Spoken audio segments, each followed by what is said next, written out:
Well, pork on parade. The World Pork Expo was back today. Not one, but two dangerous viruses kept the highly anticipated event from Iowa for 3 years. KCCI's Bo Bowman is live at the Iowa State Fairgrounds, and you got a special guest, I hear. That's right, Tisia. I'm here with Doug Fricke. He's the director of the trade show marketing team.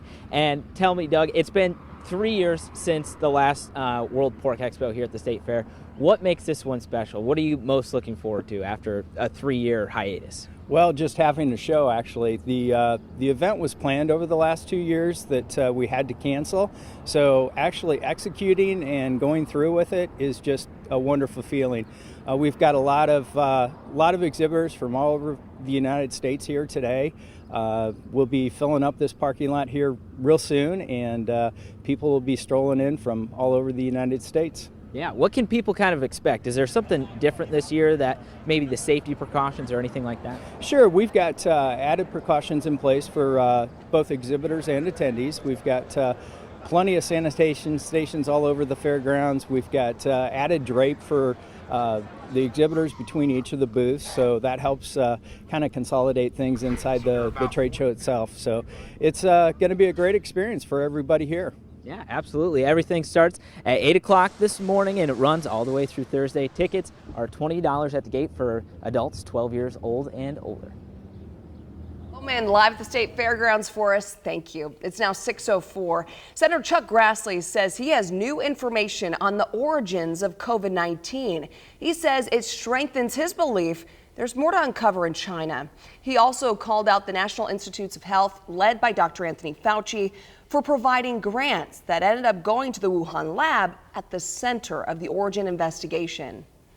We know the Chinese government can't be trusted. We know the Chinese government is involved in risky and deadly viral research. We know that sending money to any entity affiliated with the Chinese government is a risky proposition. Well, remember, President Biden told the intelligence community to double its efforts less than 2 weeks ago, and he wants a report within 90 days, meaning by the end of August. That order came after the president said he got new information exploring whether COVID-19 came from human contact with an infected animal or through a lab accident. Well, there's concern the U.S. may not reach President Biden's vaccination goal. He wants 70% of American adults to be at least partially vaccinated by the 4th of July. Right now, 63.7% of adults have gotten at least one shot, and experts are saying it'll be tough to make up the difference. Here in Iowa, nearly 1.4 million people are fully vaccinated.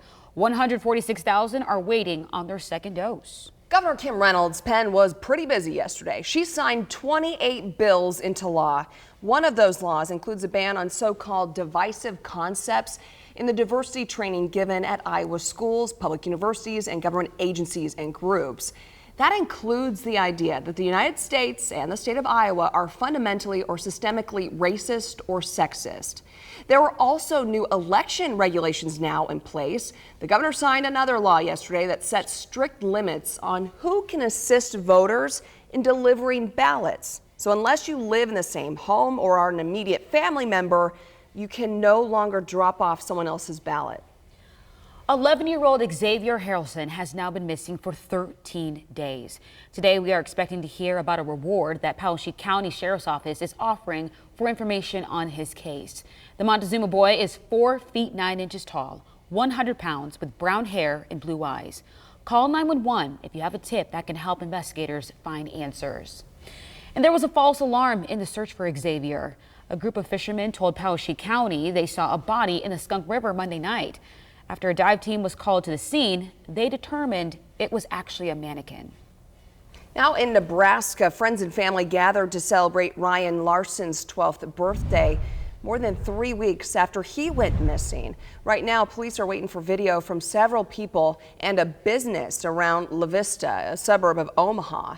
The founder of the Find Ryan Larson team organized the event in an effort to make the day easier for Ryan's family. We stand with the Larson family since day one. We'll stand beside them, behind them, and wherever else they want us to stand until we find Ryan. People were also given the opportunity to write Ryan birthday cards, donate to the family, and give investigators words of encouragement at the event. Well, the Des Moines man caught on video inside the Capitol during the January 6 riots has pleaded not guilty to all 7 federal charges. Now, if you take a look at your screen right here, you'll see a video of Doug Jensen leading a crowd after a Capitol police officer. Jensen remains in federal custody this morning, but his attorney has filed a motion for pretrial release so Jensen can provide for his family back here in Des Moines. A judge has yet to make that decision. A bond hearing is set for June 24th. Well, after a tough 5 days, DMAC is resuming in-person classes today. However, classes are still canceled online. Their computer systems had been knocked offline since last Thursday. DMAC says a data security incident is responsible. And so far, there is no evidence that personal information has been compromised. We know that the FBI is now involved in the investigation. And for students, deadlines and assignments have been pushed back, and the college says students and staff will get daily updates until things get back on track. It's a good thing that they're returning to the classroom, but this heat, not so much. Yeah, you would rather be online where it's cool and you can have air conditioning. You're going to need some cool spots today, Matinka. Yeah, it's going to be another scorcher out there. Highs all across the viewing area are going to be either side of 90 degrees. We're going to have some afternoon clouds developing with the heating of the day. In Grimes today, prepare for the heat and the rapid warm-up. 11 a.m. already in the mid-80s. There is about a 10% chance of rain, though, in town. So, hey, at least that's something. Highs will be bumping up close to 90 degrees. So, a scorcher on the way. Right now, we're checking out our Jefferson sky cam. You see a little bit of haze in the horizon. The trees are still really green, though, and the sky is blue. 68 degrees right now in Jefferson. The wind is calm, and the dew point is in that sticky zone. Over the next few days, we've got some dips to look forward to. It really rises with the heat peaking on Friday before dipping a little bit on Saturday. Not as hot. We can't even say that's cool. 89 is still really warm. And then next week, another dip coming through on Tuesday before it heats right back up. The trend is for sunshine and heat. Ooh, yeah, it's definitely summertime. All right, let's see how traffic looked over at the West Mixmaster. Here's how things look. Traffic is still pretty light out there, but things are still looking fine as traffic is heading east and westbound. I'm not seeing any major reports or crashes out there. There are no stalled vehicles. We're having a good morning. Definitely want to have those sunglasses on you. Here's a look at your drive times, though. If you are traveling from the West Mixmaster, you can see all those drive times there. It's mostly in the green. There are no complaints if you are heading that direction. We'll have more in your morning commute your next half hour, though. It's now 6:10, and this morning the commander-in-chief is embarking on his first overseas trip. Yeah, President Joe Biden's international tour starts in the UK and ends with a highly anticipated one-on-one with his Russian counterpart, Vladimir Putin. And KCCI's Jared Hill is live in our Washington bureau with a closer look at the president's agenda for this trip. Jared, good morning. Hey, good morning, Alex and Tisia. I think kind of at the top of the agenda is sort of the purpose for this. And the White House says that this is a trip where President Biden hopes to reassure U.S. allies that America is a reliable global partner. Looking, though, at exactly what this is going to be detailing, we have it on the screen there. There are meetings and summits with world leaders, most of them allies. But then, as you mentioned, that individual summit with Russian President Vladimir Putin happening in Switzerland. We're expecting the president to focus on this trip on things like climate change, COVID vaccine sharing, international infrastructure development, as well as cybersecurity. That in particular, after a number of recent attacks that have been linked to Russian hackers. Now, part of the focus, again, of this trip is going to be resetting the tone for foreign policy, moving away from former President Trump's way of doing things. Take a listen. I think what the president really wants to do and what he would consider successful is to really get the ball rolling again in a multilateral way on a number of issues.